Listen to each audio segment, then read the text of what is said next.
Morning, Venture. I want to welcome you all to week 4 of the Breakthrough Life. And hopefully you are tracking, you've got your guide, you're doing the exercises. We made a commitment last week to identify 5 people that we would pray for. Take 5 minutes a day and pray for those 5 people, so 25 minutes during the week. Hopefully you have done that. If you didn't, I'd encourage you to jump in with us and do this as we walk through this together. So important that we engage all of this together as we take these steps. And this week, we're talking about time. In fact, probably visible representation of time. I don't know what you think when you see a literal hourglass. My son saw it yesterday, and both of them individually, they said, please don't tell me you're going to preach for an hour. And I said, no, but thank you. I'm glad your mind went there first with it. We gave the sand a little bit of a head start, so we should finish in time with it. But you look at an hourglass and the visible representation. I don't know where your mind goes when you see it. For some of you, it immediately goes to, as the sands go through the hourglass, so go the days of our life, which explains a lot about how you spent your afternoons, maybe growing up with it. You see in it, as each drop of sand goes, just tangibly, you can almost feel like the time slipping away. You think about how you measure your life. How do you grab a hold of time? Maybe you get the device, I was reading about it, it's called the ticker. Looks like a watch, it's T-I-K-K-E-R, you can just buy one. And it was invented by a guy named Frederick Colting. He lives in Sweden. And they put in, when you buy it, you put in your information. It's got an algorithm, and it's based on an actuary table, tells you how much time you have left in your life. And so it looks like a watch, but instead of a watch, it's counting down. It will tell you how many years, how many months, how many minutes, and how many seconds. You just kind of like the Grim Reaper right there on your wrist. And the guy invented it. He said, I don't think it's morbid. He goes, in fact, I call it the happiness watch. So you can kind of track, make sure that you're making the most of your life. I don't know, it feels morbid to me, especially when I read his background. You know what he did before he invented the watch? He was a grave digger. Yeah. So maybe a little fixation there. There's a reality as we've been talking about this breakthrough life, and when we say that, if you're brand new, what we're talking about is how do I live my life where it's not just focused on me, it's not even just focused on doing life as a church family. How do I think about the people that the gospel needs to break through into their life? How do I live in a way that I'm connecting with people, I'm building relationship, I'm using opportunities for God to use us to carry out what he said is the great commandment, great commission that he sent us out in the world to do. And the reality is it will always stay a great intention instead of a great commission if we don't wrestle with the subject of how we use our time. And I've told you every week, and I'll go back to it again, breakthrough always starts with love. It always starts with love. This whole message, the gospel starts with love, but not a love in feeling. It's actually a love in action. It's that agape love where I choose to love whether they deserve it or not. And so as you think about love always requires sacrifice. That kind of love always requires sacrifice. That's how God loved us. For God so loved the world that he sacrificed. He gave his son. Christ so loved us that he gave his life for us, so that whoever believes would not perish, but have everlasting life. Love always requires sacrifice. And a year ago, when we did the Breakthrough campaign, we were really asking ourselves and praying and seeking God, what is he calling us to sacrifice financially over and above our regular giving in order to be able to maximize this campus and maximize our ministry outward? And we went through the campaign, and it was a very sobering time. It was a very spirit-filled time. I don't know about you as a family and praying as a couple, especially Lee and I, as we came down to that commitment weekend, and I still remember on the stage here filling it out. Now, we had prayed about it before that moment, and we told everybody in the church, just listen to God. What does he tell you? And for all of us, I remember the number we came to, it felt like something like, oh, Lord, are you really asking us to commit that? And we both believed that and did it. We did it 3 times because we were in all 3 services. We didn't multiply it by 3, by the way, though. And here we are a year later, and I'll just tell you, it's meant sacrifice. There wasn't in some magic thing that we committed it, and man, the next week a check showed up. It's meant a commitment of living that out. But God is using that so much in our walk, in our life, in our family. And it's not just us, it's about 650 individuals and families who made that commitment over and above. And you've been giving, you've been on that journey with us. And you recognize it takes sacrifice. But you know what we're talking about today? It may even be more sacrifice for people who live here in the valley. Because it's one thing to commit financially. It's another thing when you commit your time. Will I love enough to sacrifice my time? Am I willing to look at maybe the resource that we hold on to the most, the resource we feel such a deficit about? You know, you go to somebody financially with it and you go, hey, I'd want you to give. If they looked and said, hey, I am bankrupt. I don't even have the money to pay my bills, much less give anything. I think when we come to this topic of time, here in the valley, a lot of people, based on lifestyle and all that we're doing, we feel bankrupt time-wise. And so at church, we go, hey, man, we're going to do this outreach. Hey, we're going to step with that. And there's a part that goes, I don't even have the time to do my responsibilities now. And I'm going to look at more. There's a level of sacrifice that comes with that. And before we move forward, it happened first service too. Anytime you start talking about time and money, everybody starts getting really tight. Can you do me a favor? Everybody take a big deep breath. And I'll let it out. It's going to be okay. Because in all of this, God uses the things that are really dear to our heart to shape us the most.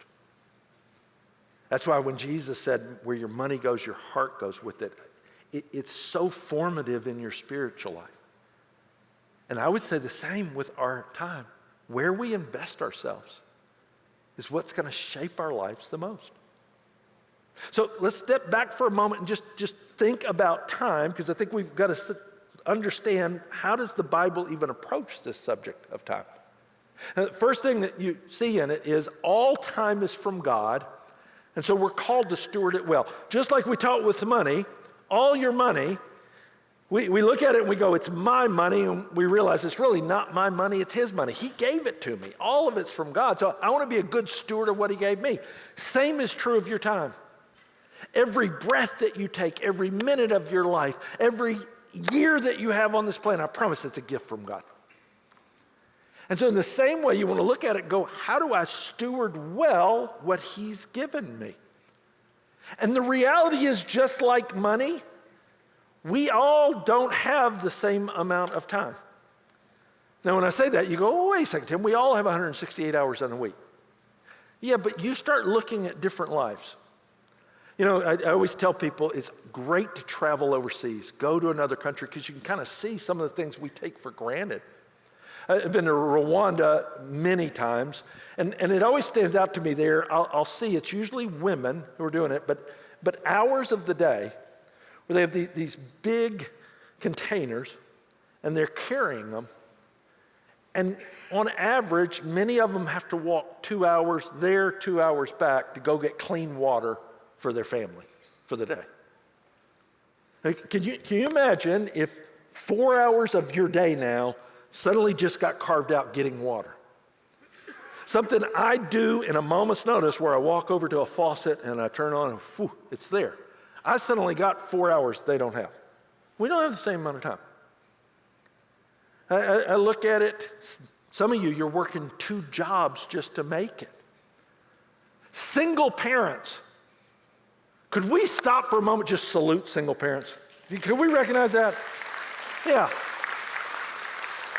Just working and then taking care of a household and then kids and all that is involved with that. Some of you have little kids right now. You're in a season where they're just little balls of energy who demand from you all the time.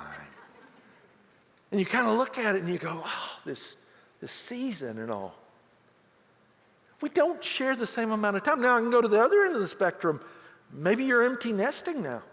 You suddenly look up and go, oh, we have more time than we had before. How are we stewarding? Maybe you're a single adult. That's one of the reasons Paul, when he taught, Paul said, he goes, man, I recommend not getting married. Now, he wasn't against marriage, but he just goes, it's amazing the time it frees me up to do the things that I really think that matter with it. Here's the good news for you. Jesus will never compare you to anyone else. So every one of us, one day you're going to stand in front of Jesus and he's going to ask, how did you steward what I gave you? And he's going to do it with your money. He's going to do it with the gifts that he gave you, the abilities in that. He's also going to do it with your time. What'd you do with what I gave you? And we often talk about the parable of the 5 talent and the 2 talent, the 1 talent. He's going to look at somebody and go, man, you had 5 talents when it came to time. You had a lot of opportunity. You may have only had 2 talents. You may have only had 1 talent. He'll never look at you and go, man, why didn't you do what she did? You see how she served at the church and she taught that class and she was involved. And sometimes you live under that. You go, man, she's doing everything. He's never going to look at you and go, man, why didn't you do what he did in that? He never compares. That's the good news. Now, here's the flip side of it. He actually knows how much time you have. He's better at keeping up with it than even your Apple Watch that gives you that report, of how much time you spent on things. He knows. And again, the question is, how did you use it for the things that matter most? Because it goes fast, guys. Psalm 36 says, show me, Lord, my life's end and the number of my days. Let me know how fleeting my life is. You have made my days a mere handbreadth. The span of my years is as nothing before you. When you think about it before God, it's so short. Everyone is but a breath, even those who seem secure. Even those who think, I got all the time in the world, even in life so far ahead, the writer of the Psalms is saying, it's just a breath. And I'll tell you this, the older you get, you realize how short that breath is. How am I stewarding what God gave me? Here's the second thing. You need to recognize there's 2 types of time. There's 2 types of time with that. When you recognize and you're measuring with that, it's relative in ways. In fact, Einstein was asked once in his theory of relativity, do you think time is relative? And he said, well, here's all I know. For a young man sitting next to a pretty girl, an hour seems short. Sitting on a hot stove, a minute seems long. So you tell me if it's relative. And there is that part of that perspective. And actually in Scripture, you'll see there's 2 different Greek words for time. 2 different Greek words. One is chronos. And you probably recognize chronology. And so it's the measure of the quantity of time, minutes, hours, days. It's when you're measuring it in those minutes with it. The other Greek word is kairos. Kairos, this is the quality of time. This is those moments of time. Sometimes it's a season with it. And so it's not so much reflective of, I'm going to give you the exact minutes in it. It's those moments that count. It's making the most in it. And Scripture tells us the importance of both, by the way. You can't go, one or the other. There's a balance in it as you live life. Psalm 90 says, so teach us to number our days. This was written by Moses. He tells all of us, he says, God, would you teach us how to measure the chronos, the number of the days, that we might get a heart of wisdom? I realize I only have so many days on this planet, and so I want to be wise with that. I got to understand the chronology, the calendaring of that, the length of time. Paul says, though, as well, look carefully then how you walk, how you live your life, not as unwise, but as wise. Now here he's using the word kairos, making the best use of the time. Making the best use of those moments, making best use of the decision in that, because the days are evil.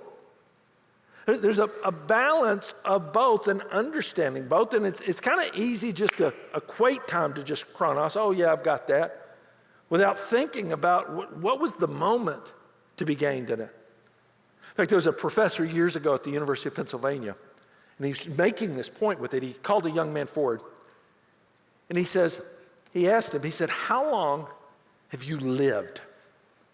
And the young man told him his age, and he said, no, that's how long your heart has beat. But how long have you lived? And the guy was confused. And the professor said, let me share it this way. He said, when I was 9 years old, I was in the 4th grade, we went to the Empire State Building. It's the tallest building in the world. I still remember it. Went up to the observation deck, and I stood there and I looked out. Listen how he describes that in his life. He said, in one mystical, magical moment, I took in the city. If I live 1,000,000 years, that moment will still be part of my consciousness because I was fully alive when I lived it. He looked back at the young man and he said, so tell me, how long have you lived? The young man shook his head and he said, maybe an hour. Now that I think about it, maybe only a few minutes. You know, the researchers, Matthew Killingsworth and Daniel Gilbert, they said the average person spends almost 50% of their time thinking about something other than what they're doing when they're doing it. So in other words, we're half present half of the time, which some people would say is half lived life. See, the importance of it, of not just measuring minutes, but understanding and making the most of the moments, of how you do those two things well. How do we do that? And especially, how do we do this if we're going to live a breakthrough life, if we're going to make this a part of it? It's so critical. And so in our remaining time, I'm going to just give you 3 pretty simple principles about how do we make the most of our time. How do we live in this way? They're pretty simple to understand. I'm going to tell you, they are game-changing if you'll apply it. It's game-changing. Here's the first one. You got to be intentional. You got to be intentional. Having an intentionality about life, especially when it comes to your time. Where you don't just let life happen to you and you wonder what happened. Again, it's easy to equate it to money. You ever talk to somebody and they kind of sit down and they go, I have no clue what happened to my money. Every month there's more month than money, and I have no clue what's going on. And the first step is to sit down and go, okay, let's see what you did with what you had. Let's look at where, so there's some intentionality. A budget, that's all a budget is intentionality with your money. That you're looking at it in that way. In the same way with time, a lot of times we can look up and you go, man, I don't even know what happened to today. I don't know what happened to the last hour. I don't know what happened to the last month. I don't know what happened to the last year. And it's easy in that moment to kind of look at everything happening to us, and that's going, and I'm in this, and all the different parts of it. And you can just kind of feel like, man, life is going so fast. I have no choice but to live this way. I'm reminded of a true story of a little basset hound named Tattoo. Tattoo's owner one day accidentally, didn't mean to, but got in the car and shut the car door, not realizing that Tattoo's end of the leash was caught in the car door. And Tattoo was in the leash. And the driver took off. Now, fortunately, there was a motorcycle cop named Terry Filbert who was pretty close. He's watching it, but they got up to about 20 miles an hour. He thought something was being drugged behind him, and then he kind of pulled up with it, and he said, there was old Tattoo. He was going, man.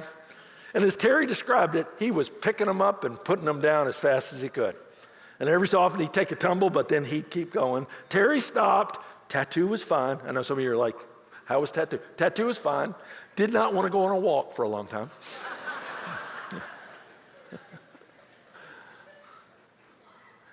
But a lot of us, we feel exactly like that. You just feel like life is going, and I am picking them up and putting them down as fast as I can. And we keep blaming life or blaming the season or blaming this. Here's the difference between us and Tattoo. We're the ones often attaching ourselves to the fast-moving thing. where we attach to this project, we attach to that. I'm signed up again, and I'm doing again. And the reality is, there's certain seasons in life where you have to. Let's be real. There's seasons with the project. There's seasons with kids. There's seasons. I get it. There are seasons of life. Here's what often happens for me, though. It goes from being a season to a lifestyle. Where you just feel like you're strapped to it all the time. You're picking them up, putting them down. And I promise you it will stay that way without intentionality. Within the same way that you step back and you look at a budget, you have to step back and you go, I got to evaluate my time. And I have to choose to prioritize what matters most.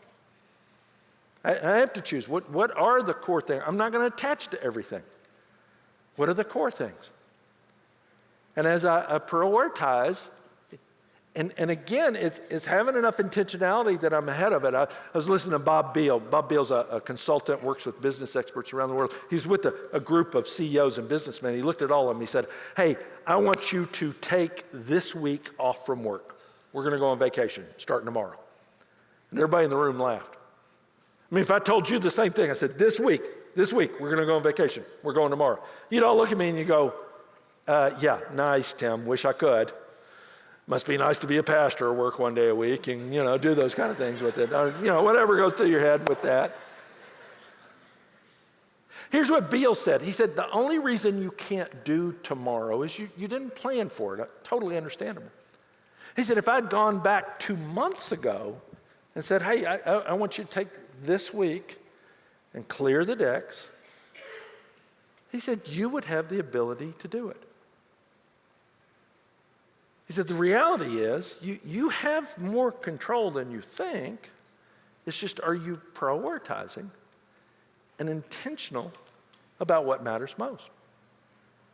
And that's part of when we talk about breakthrough, as a church, as an elder board, as a leadership, what we're saying in that, what we've recognized when we think of the 3 parts of the Christian life, what Christ called all of us to live, a core part of it is you have to prioritize your time with God. Your devotional time with Him. And that's why we give out bookmarks with reading plans. That's why we're developing an app that I'm so excited about that'll roll out at the beginning of the year. Hopefully we're on track with it, but it's got ability to help us prioritize that time. Secondly, part of the Christian life, you prioritize time with your church family. That's why we need to come to worship every week. That's why you need to be in a life group. That's why we do Tuesday nights. That's why this campus is going every day of the week. Because we prioritize that.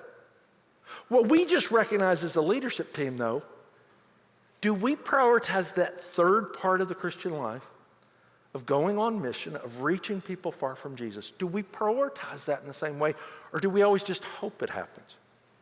And we have good intentions about it. Or we tell you to go do it, but we don't partner with you in it. See, it's not going to happen. It'll stay good intentions for a church or for an individual if we don't step back and advance in our life and go, man, this is worthy of my financial sacrifice, and this is worthy of my time. That's why we invest in Fall Festival. That's why on this campus this weekend we'll have thousands of people. But we don't want just thousands of people. We want you with those people. So that as you invest some of your chronos, a couple of hours of time, you might have a kairos moment with someone and have that conversation. But see, that takes intentionality. Now, I'll talk to some people. Sometimes it's usually guys over the years that are like, they're on the road all the time. They don't have much time. And I'll hear this every so often. They'll say, well, I don't have much quantity time at home. I don't have much chronos at home. But, it's quality. It's quality. And I'm like, it usually doesn't work that way. I would just say, you'll never experience the moments if you won't prioritize the minutes. I've never seen a couple. You ever seen a couple like, okay, we have no time this week, but man, we're going to have 5 magical minutes. We're going to have the moment. Yeah, it probably doesn't work that way. Or with your kids, you ever done this? Even when you carve out some time, you go, this is going to be a memory maker day. It's usually a memory maker for all the wrong reasons. A lot of times the moments have to emerge because you gave it the container of the minutes. Lee always tells me she loves when we can do 2 weeks of vacation back to back. She just says, it's just always better because she goes, it takes you 2 days to decompress before you're any fun. And then at the end of the vacation, you start ramping up again. So we only get that slot in between. So man, if we could carve that out, and there's truth, I've gotten better over the years with it. But there's a reality of that. Am I giving enough of the quantity so that it can reach those quality moments? And this is particularly true when it comes to reaching someone who doesn't know Jesus. Guys, we can't show up in the moment and want it to be momentary. You can't come alongside somebody and go, hey, man, I really want you to change your whole belief system, your whole worldview. I want you to have faith in somebody that you've never had faith before. I got a presentation. Why don't we do a prayer? Let's do it. Here's the moment. Because I only have a few minutes. We got to go. Can you do that? Come on. You want to change your life right now? Doesn't work that way, does it? And so part of what we're saying is, how do I come alongside and I'm willing to give time to people and love them and walk with them and trust that God's working in it. See, it takes those minutes if we want to see those God moments. As we do that, I just say, second thing is you got to be focused. Now this comes back to your responsibilities you do have. You got to be focused on the work that you have. For many people, it's not a time problem, it's an attention problem. And I say many people, it's almost all of us now. We used to talk about, man, young people have been trained by these devices. Let's be real, we've all been trained by them. It's literally changing our brains, our ability to concentrate, our ability to stay on task with it. I tell my boys this, I've been telling them, hey guys, everything I'm reading about it, Cal Newport and some of the others, the superpower of the next generation will be those who can focus, who can stay on task and do deep thought, deep work, because we've gotten all of us, a little ADD, and we get off task, and we bounce all around with that. And you go, Tim, why does that matter? Well, it matters. If I'm not diligent in the moment, I'm going to waste my minutes. Your work's not going to go away. Your responsibilities aren't going to go away. The things you have to do are still going to be there. Breakthrough life doesn't mean that, man, God's going to show up and give you extra hours you never had before. Any more than it did when we made a financial commitment, it meant sacrifice and continued. Same thing's going to happen with your time. And so while you work and when you have responsibilities, if we don't focus and work like Scripture calls us to, that's why Scripture says, no matter what your job, no matter what your responsibility, you're diligent, you're doing it as if the Lord's your boss. And you want to save that time because I don't have minutes to waste in it. Years ago, 1918, Charles Schwab was the president of Bethlehem Steel, the largest shipbuilder in the country, second largest manufacturer of steel. And Schwab was always looking for competitive advantage. He brought in a consultant named Ivy Lee. Ivy Lee was known as a time consultant. And he brought him in and he goes, hey, I want to improve throughout the whole company. And Ivy Lee said, okay, I want to meet tomorrow with your top executives. And won't take long. And Schwab said, all right, how much are you going to charge me? Ivy Lee said, I'll do this. It's free. If you just do what I tell you to do for 3 months, it's free, and then you pay me what you think it's worth. The next morning, Ivy Lee met with the executives, called them into a room. He said, here's what you're going to do. At the end of today, I want you to write down up to 6, no more than 6, of your top priorities, the things you need to do for the next day. Write it down at the end of the day. And prioritize them 1 to 6. Put the most important thing at the top of the list all the way down. Tomorrow morning when you come in, start work on number 1 and don't move off of it until it's done. And then go to number 2, do the same thing. Number 3, if you don't finish the list, carry over anything to the next day, reprioritize, and just do it again. Ivy Lee said, do this for 3 months, tell me how it goes. And he walked out. And all the executives looked at Schwab because they had planned, we're going to a whole day with the consultant, we're going to work and all these different principles. This little simple formula, they did it for 3 months. Charles Schwab sent him a check in 1918 for $25,000 for 15 minutes of consulting. That's about $400,000 today. And he said it has been the most revolutionary thing, the productivity and what we do. Now again, I just encourage you, take it for what it's worth. Now my goal is not to be an efficiency expert or a time consultant, but here is my goal. I know you got jobs tomorrow. You got tasks tomorrow. You have things that you need to do. And the more diligent and the more focused you are, you will not waste minutes because you don't have minutes to waste. And I don't have minutes to waste. Because you know what happens when you waste? Wasted time robs from the people that matter most. The deception of the devil in that moment, oh, I can waste a minute here. I can waste a minute there. In that moment, you know who you're robbing from? You're robbing from the people that you want to go home and be with. You're robbing from the time to be able to invest in your kids. Robbing from the people that you want to serve. And I promise you this, and it happens in all of our life, the people that I'm trying to reach for Jesus, the ones that are out there that I've got to be intentional in my time with it, they are usually the first people that go because I got too busy, I didn't get accomplished, I've got so much going on. Oh, I'd love to reach those people, Tim. I just don't have the time. And so I just challenge you. One, we got to be intentional, but two, we got to be focused in what he's called us to do. The Bible calls us to be a diligent people to the task at hand so that we can be a missional people to the people that matter. Final principle I'd say to you is just be open. Be open. And this is that part where it's not just efficiency, it's not just planning. There's a spiritual endeavor that you're engaging in. And so we want to be open to what only God can do. And when I say that, I would say just allow God to interrupt your plans with divine appointments. See, the reason we want to plan well, the reason we want to focus well, the reason we want to work well is it creates enough margin, enough space in life so that when God actually answers our prayer request and that person of peace you've been praying for calls you and said, hey, can we get together?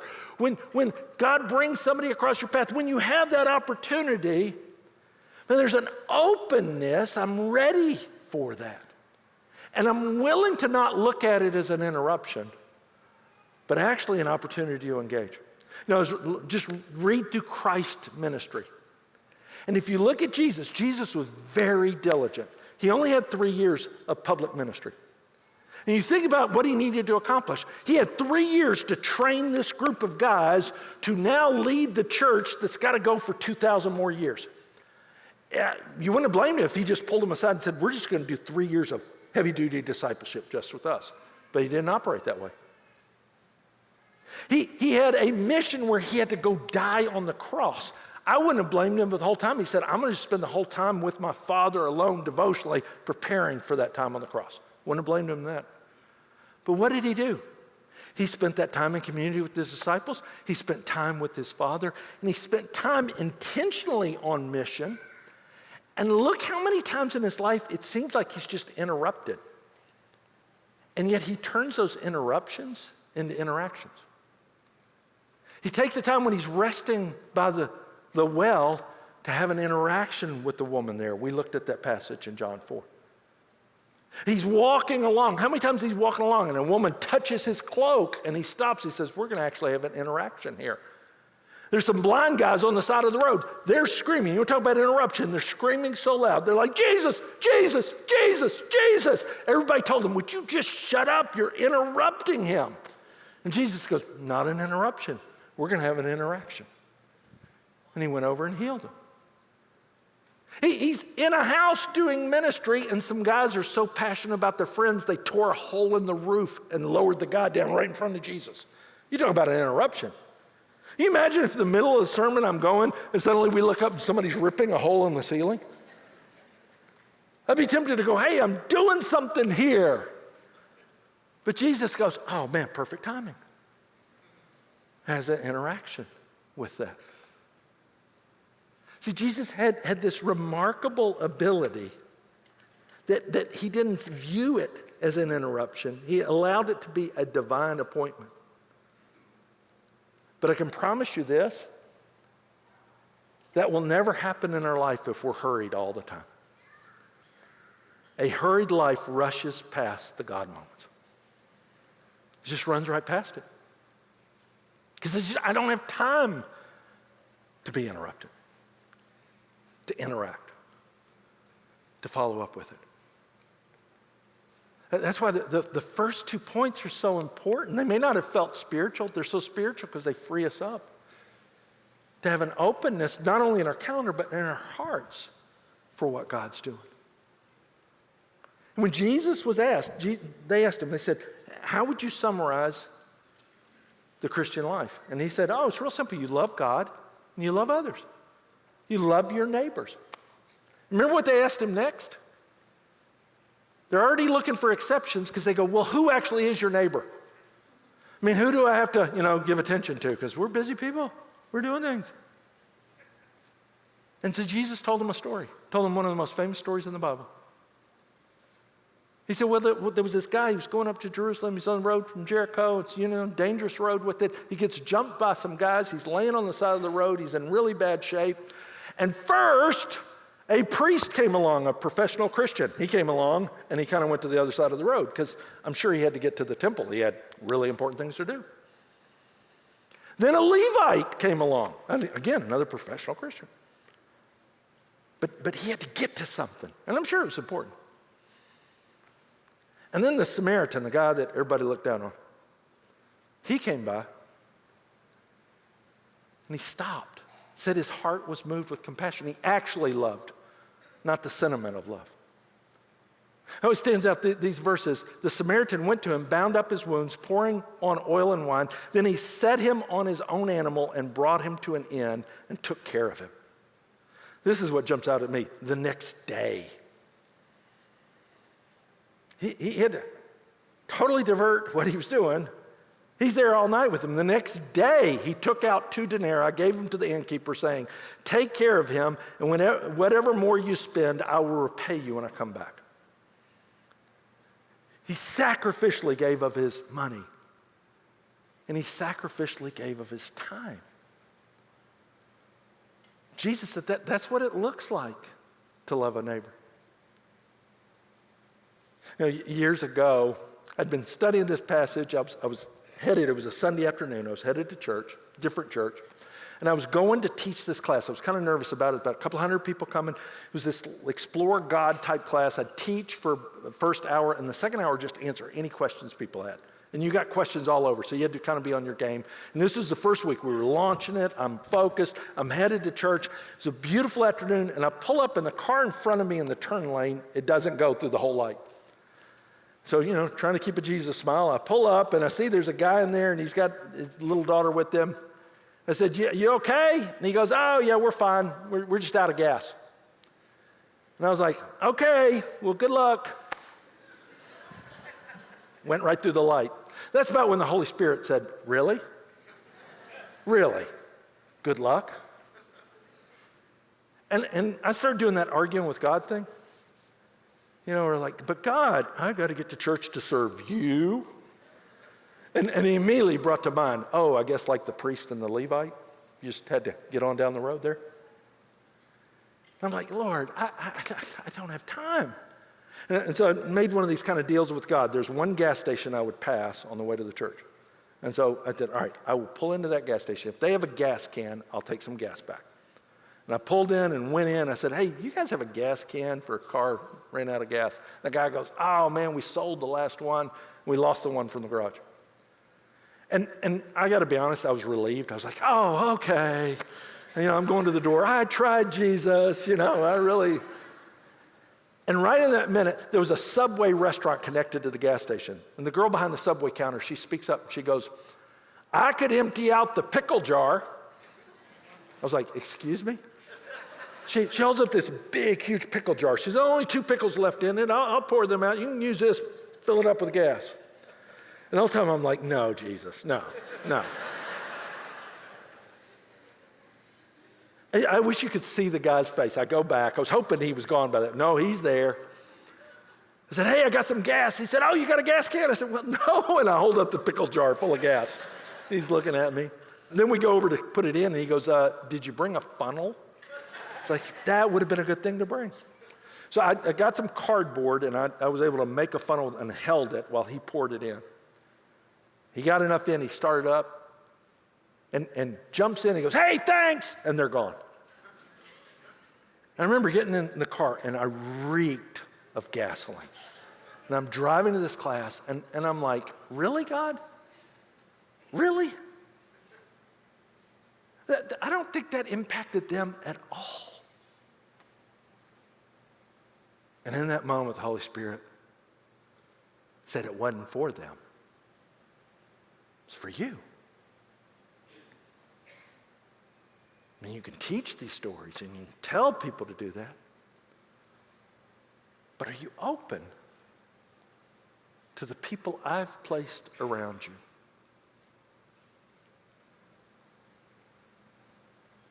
Guys, for all of us, I can promise you this whole breakthrough life will stay a good intention for us as a church, but also for you individually. If we're not willing to wrestle with God about something that probably we hold as dear as anything else, our time. And he's never going to ask you or compare you to anybody else. But he is going to ask you what you do with what I gave you and the people I placed around you. This week, I'm going to ask you to take some time in your workbook. There's an exercise to just help you wrestle with your time, to account both the chronos, but also pray about the kairos. And I'm going to ask everyone to do that, to take that step, and to trust him with it. In fact, as we finish out, there's a song I've always loved because it forces me every time we sing it to wrestle with, do I really mean these words? Do I really want to give this to Jesus? I'm going to ask Shep to come out. And as we finish, I just want to go into a time. We're going to allow this song to be a prayer. You might want to bow while he sings. You may want to look up and maybe even sing with him. But let's make this more than a song. Let's make this our prayer.